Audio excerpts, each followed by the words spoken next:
Assalamualaikum warahmatullahi wabarakatuh. Waalaikumsalam warahmatullahi wabarakatuh. Alhamdulillah alladzi habbaba lana al-habiba Muhammadan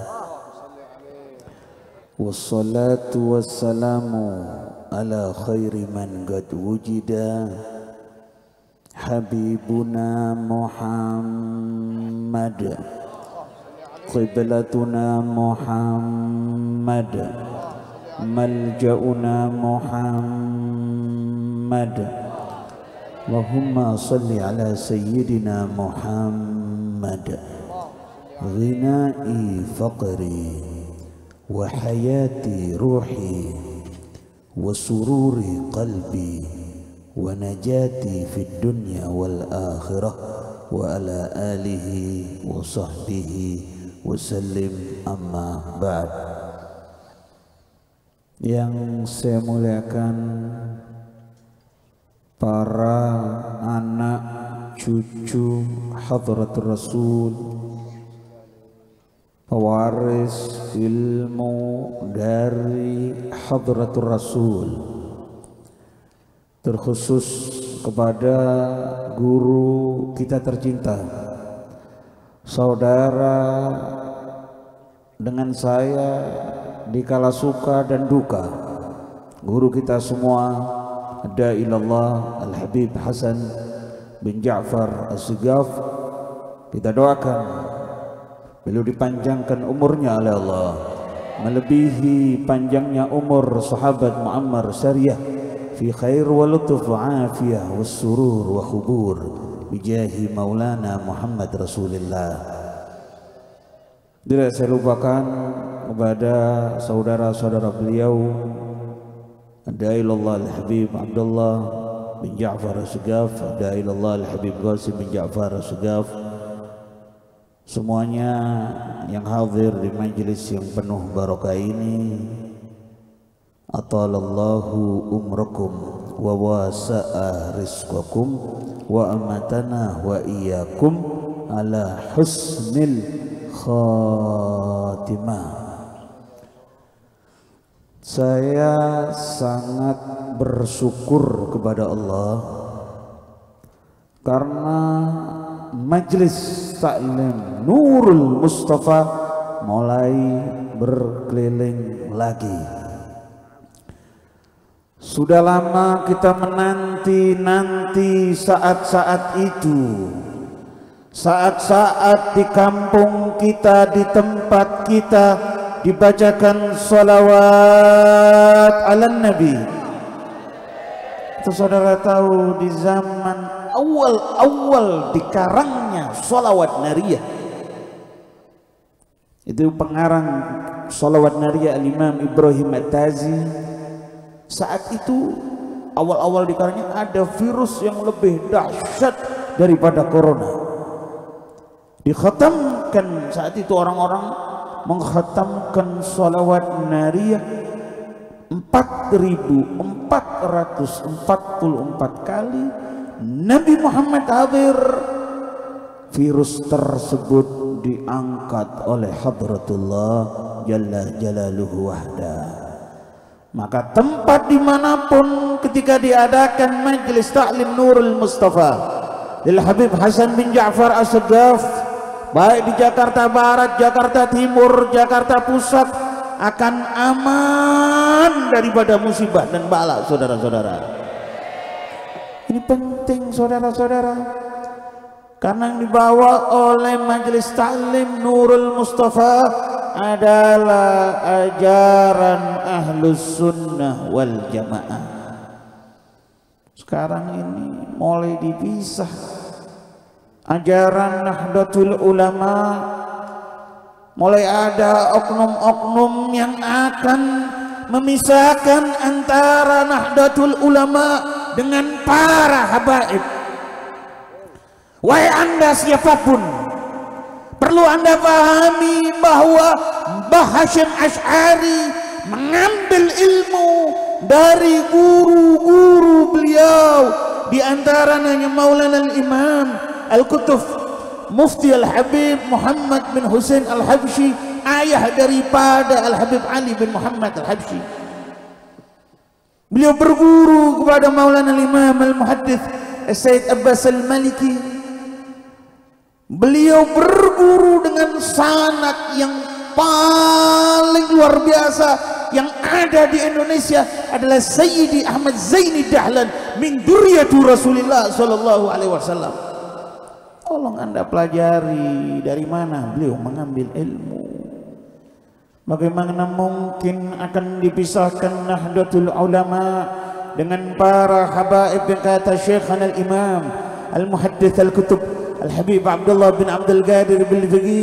Nahdlatul Ulama dengan para habaib bagaikan beduk dengan duhur, saudara-saudara, tidak akan bisa berpisah. Saudara tahu Mbah Hasyim Asy'ari ketika pertama kali beliau mendirikan Nahdlatul Ulama, beliau tidak menawan. Beliau datang kepada Imam Al-Qutb Al-Habib Ali bin Abdurrahman Al-Habsyi Kuitang. Sesampainya di sana kata Habib Ali, kenapa jauh-jauh? Di Jombang ada Imam Al-Qutb Al-Habib Husain bin Muhammad bin Tahir Al-Haddad. Mulai ke atas guru-guru beliau Sayyid dari para habaib. Ketika beliau mempunyai saudara dari para habaib, yang diajarkan adalah mahabbah kepada ahlu baitin Nabi Muhammad, maka siapapun yang mengatasnamakan Nahdlatul Ulama tetapi tidak mencintai para habaib, dusta. Anda mendustakan Mbah Hasyim Asy'ari, saudara-saudara. Anda pengkhianat dengan Mbah Hasyim Asy'ari. Hati-hati, hati-hati. Mulai akan dibenturkan ajaran mahabbatu ahlu baitin Nabi Muhammad, bukan ajaran NU. Ajaran mahabbatu ahlu baitin Nabi Muhammad, ajaran asas Nahdlatul Ulama yang dibawa oleh Mbah Hasyim Asy'ari, saudara-saudara. Dan saudara cek, kalau ada seorang ulama dia cinta kepada ahlu baitin Nabi Muhammad, makamnya tidak akan pernah sepi daripada peziarah. Saudara tahu Kiai Hasan Genggong, dan ini riwayat pernah diutarakan oleh Al-Arif Al-Habib Anis bin Alawi ibn Imam Al-Qutb Al-Habib Ali bin Muhammad Al-Habsyi. Jadi sampai-sampai Kiai Hasan Genggong ini dikenal oleh Al-Imam Al-Qutb Al-Habib Ali bin Muhammad Al-Habsyi. Tidak tanggung-tanggung. Itu Kiai Hasan Genggong sezaman dengan Al-Imam Al-Qutb Al-Habib Abdul Qadir bin Ahmad bin Gudban. Itu Habib Abdul Qadir bin Ahmad bin Gudban, beliau setiap hari mengkhatamkan salawat Dalailul Khairat sampai 5 kali. Subuh sekali, zuhur sekali, asar sekali, maghrib sekali, isya sekali. Setelah pertemuan dengan Kiai Hasan Genggong, tidak selang beberapa lama beliau pulang ke Hadramaut. Di Siwun bertemu dengan sahibul maulid Al-Habib Ali bin Muhammad Al-Habsyi. Habib Ali bertanya kepada Al-Habib Abdul Qadir bin Gudban, hal ra'aita ahlun nur fi Jawa? Apakah engkau melihat seorang ulama yang ahlun nur yang ada di Jawa? Dijawab, ra'aina, kata Habib Abdul Qadir bin Gudban. Siapa yang dimaksud? Kiai Hasan Genggong. Ini yang keluar dari mulut Al-Habib Ali bin Muhammad Al-Habsyi. Ana a'rifuh wa sayyiduna al-faqih al-muqaddam ya'rifuh. Aku kenal dengan Kiai Hasan Genggong dan mursyid tariqah Alawi yang pertama kali, Sayyiduna Faqih al-Muqaddam Muhammad bin Ali Ba'alawi, kenal dengan Kiai Hasan Genggong. Ini ajaran Nahdlatul Ulama sampai dikenal oleh Al-Qutb Al-Habib Ali bin Muhammad Al-Habsyi. Kalau mau mengikuti siapa, tolong jangan bawa-bawa Nahdlatul Ulama. Hati-hati. Kalau yang benci dengan dzurriyyatu Rasulillah itu bukan Nahdlatul Ulama, tetapi ajaran-ajaran yang lain, ajaran Wahabi yang tidak kenal dengan mahabbah kepada ahlu baitin Nabi Muhammad, yang disabdakan oleh Nabi Gornus Syaitan. Siapa yang dimaksud? Muhammad bin Abdul Wahab, bukan ajaran Nahdlatul Ulama. Wahai orang pembenci keluarga Nabi, wahai orang pembenci keturunan Nabi Muhammad, Anda bakal bertanggung jawab di hadapan Rasulullah sallallahu alaihi wasallam. Hati-hati, hati-hati, hati-hati. Siapapun Anda, ulamakah Anda, insinyurkah Anda, doktorkah Anda, Anda akan bertanggung jawab di hadapan Muhammadur Rasulullah. Saudara tahu ketika ada satu syaraif datang ke tempat ulama, ini syaraif dalam keadaan tidak mampu datang ke tempat ulama, datang, saya ini syaraif keturunan Nabi. Apa kata ulama tadi? Mana buktinya kalau kamu ini keturunan Nabi? Tidak bisa membuktikan. Pindah ke tempat yang lain, diterima oleh kafir Majusi, kafir, tidak mengerti la ilaha illallah, tidak mengerti Muhammadur Rasulullah, tidak kenal Allah, tidak kenal Rasulullah, cuman modal satu. Kalau ada keturunan dari orang-orang mulia harus dijaga, dijaga oleh Majusi tadi, diberikan kamar, dihormati luar biasa. Si alim tadi yang mengandalkan ilmu, ilmunya hanya di lisan. Wasababul qalbi huwa sababu. Apa yang terjadi? Malamnya ketika mimpi bertemu dengan Nabi, ketika Nabi Muhammad sallallahu alaihi wasallam sedang membagi-bagikan syafaat, ini alim ya Rasul, saya berharap syafaat paduka saya daripada umatmu. Apa kata Nabi? Mana buktinya kalau engkau umatku? Bukankah kata-kata itu yang kau katakan kepada cucuku ketika datang kepadamu? Anda tahu, ketika bangun memerintahkan muridnya untuk mengambil syarifah tadi, si Majusi menolak dan mengatakan lebih mahal mana surga Allah dengan uang. Ternyata Majusi tadi malamnya juga mimpi bertemu dengan Nabi Muhammad, diberikan singgasana oleh Nabi, diberikan istana oleh Nabi. Ketika dia bangun dari tidurnya, berkaru'yatu Rasulullah dan menghormati cucu Nabi, dia mengucapkan asyhadu an la ilaha illallah wa asyhadu anna Muhammadar Rasulullah, dakhala ala dini Muhammad wa mata ala la ilaha illallah. Awalnya Majusi, dihormati oleh Allah, mati dalam keadaan syahid karena cinta kepada dzurriyyatu Rasulullah. Hati-hati, hati-hati, hati-hati. Qul la as'alukum alaihi ajran illa al-mawaddata fil qurba. Katakan hai Muhammad kepada umatmu, atas apa yang kau lakukan tidak usah berterima kasih, tidak usah mengucapkan apa-apa kecuali mereka berbuat baik kepada keluarga Nabi. Walamma nazala hadhil ayat, ketika turun ayat ini, cucu Nabi bukan cintai tetapi dizalimi.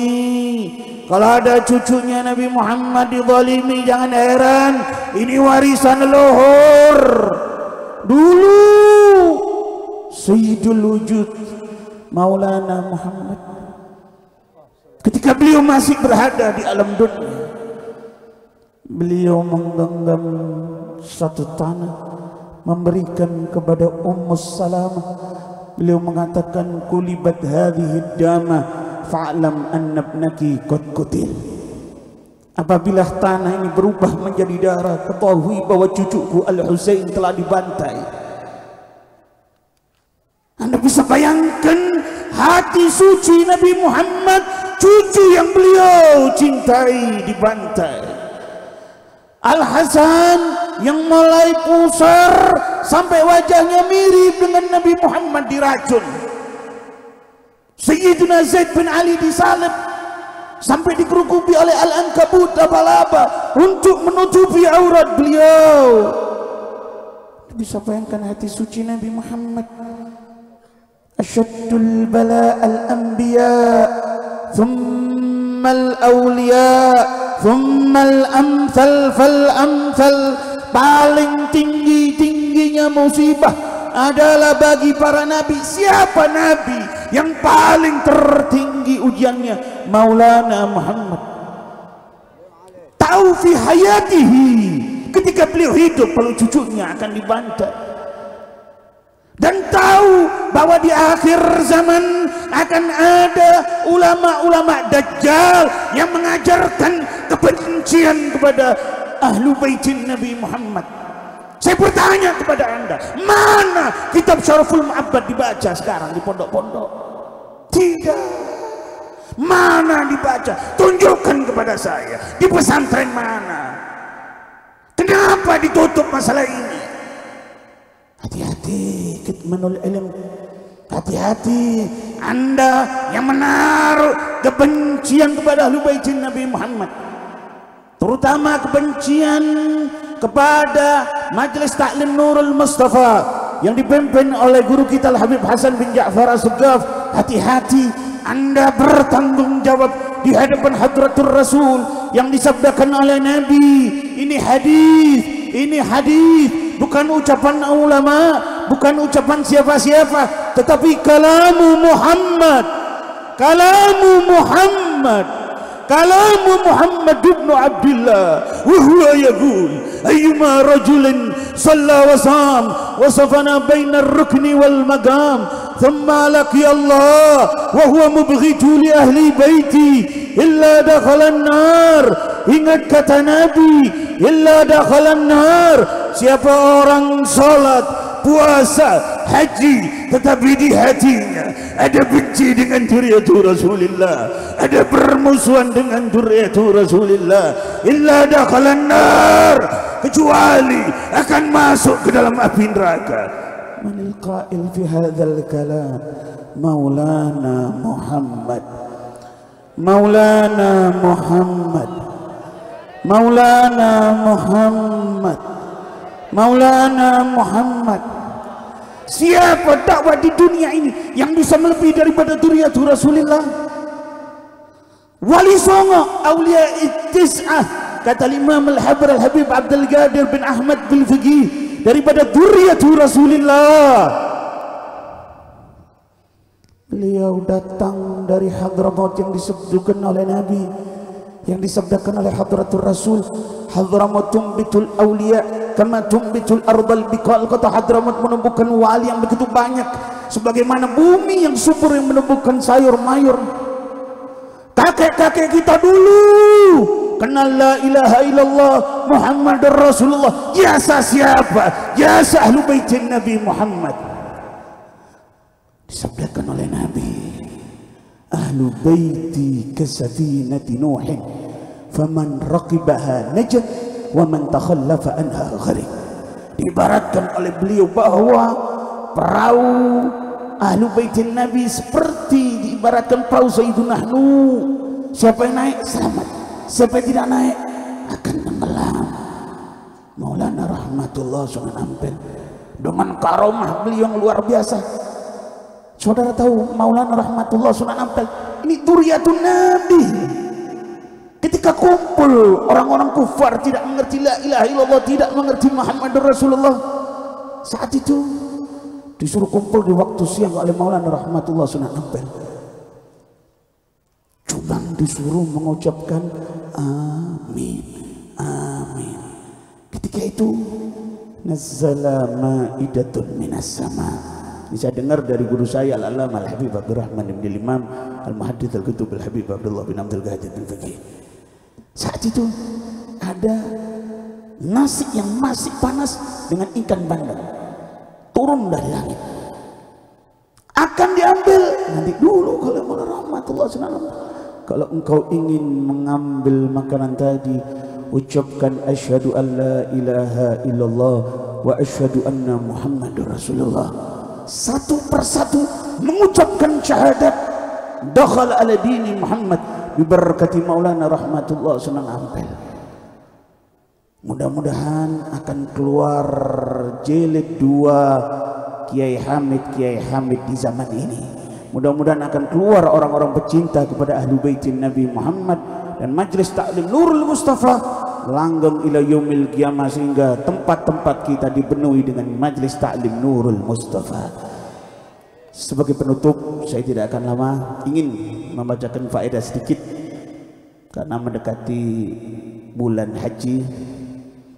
Kata Imam Al-Habbar Al-Habib Abdul Qadir bin Ahmad Al-Faqih, sayati 'ala an-nasi zamanun an-nasu yahijjuna bisuhulah wa ya'ti ba'dahu zamanun an-nasu yahijjuna bita'ab walau yabquna bidumu'id dam ma bayaqdiruna an yahijjun.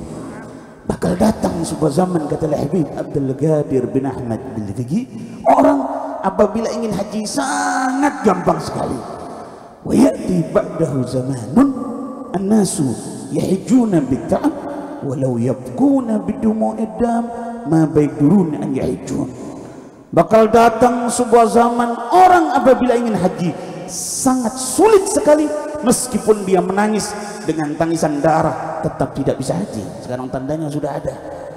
Oleh karena itu disabdakan oleh Nabi, man malaka zadan wa rahilatan tablughu ila baitillahil haram wa lam yahujja fala alaihi an yamuta yahudiyan aw nasraniyan. Siapa orang yang diberikan rezeki lebih, mampu untuk haji, tetapi dia menolak, tidak mau haji, apa kata Nabi? Entah ini orang mati dalam keadaan Yahudi atau mati dalam keadaan Nasrani. Faliyadzubillah. Ini ada faedah sedikit. Jadi yang haji ke Arafah, ini ada faedah luar biasa. Ruya an Muhammad bin Munkadir annahu hajjan 33 hajjatan. Falamma kana akhiru hajjatin hajjaha. Jadi Imam Muhammad bin Munkadiri, beliau ini menunaikan haji sebanyak 33 kali.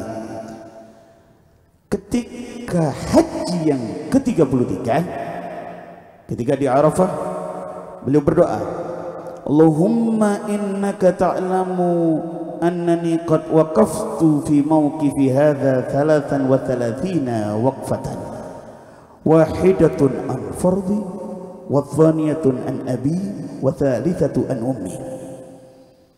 Ya Rabb, engkau tahu bahwa saya ini sudah wukuf di sini selama 33 kali. Yang satu saya sebagai wajib untuk diri saya sendiri. Yang kedua saya hadiahkan untuk ayah saya. Yang ketiga saya hadiahkan untuk ibu saya. Wa ushhiduka ya Rabbi anni qad wahabtu 30 liman waqafa mawqifi hadha wa lam yataqabbal minhu. Ya Rabb, saya hadiahkan 30 haji saya ini untuk orang yang wukuf di sini yang tidak engkau terima. Falamma dafa'a min Arafah wa nazala bil Musdalifah nudiya fil manam. Ketika beliau selesai dari Arafah, ketika di Musdalifah, malamnya beliau mimpi. Ini ajib ini. Ya Ibnal Munkadir, atatakarram ala man khalaqal karam, atajudu ala man khalaqal jud. Wahai Ibnul Munkadir, ada suara yang mengumandangkan, apakah engkau akan berbuat baik kepada Zat yang Maha Pemberi baik? Innallaha ta'ala yaqulu laka, Allah Subhanahu wa ta'ala mengatakan kepadamu, wa izzati wa jalali, dengan kemuliaanku, dengan keagunganku, laqad ghafartu liman waqafa bi Arafah qabla an akhluqa Arafah bi alfi am. Aku Allah Subhanahu wa ta'ala mengampuni orang yang wukuf di Arafah sebelum Arafah diciptakan 1000 tahun, sudah diampuni orang-orang yang wukuf di Arafah. Mudah-mudahan kita semua bisa haji. Kita doakan guru kita Al-Habib Hasan bin Ja'far As-Sigaf ya Rabb, dipanjangkan umurnya oleh Allah, disehatkan badannya oleh Allah, dan bisa menuntun kita kepada ajaran suci Maulana Muhammad. Jangan pernah putus daripada majlis Nurul Mustafa, belajar kepada Duriyatul Rasul. Mudah-mudahan ya Rabb beliau dipanjangkan umur ya Rabb, disehatkan badannya, dan majlis ini pahalanya semua dialirkan kepada ayahanda beliau, dialirkan kepada ibunda beliau. Amin Allahumma amin. Rabbi fanfa'na bi barakatihim wahdinal husna bi hurmatihim wa amitna fi tariqatihim wa mu'afatin minal fitani. Hadza minni wa afu minkum. Assalamualaikum warahmatullahi wabarakatuh.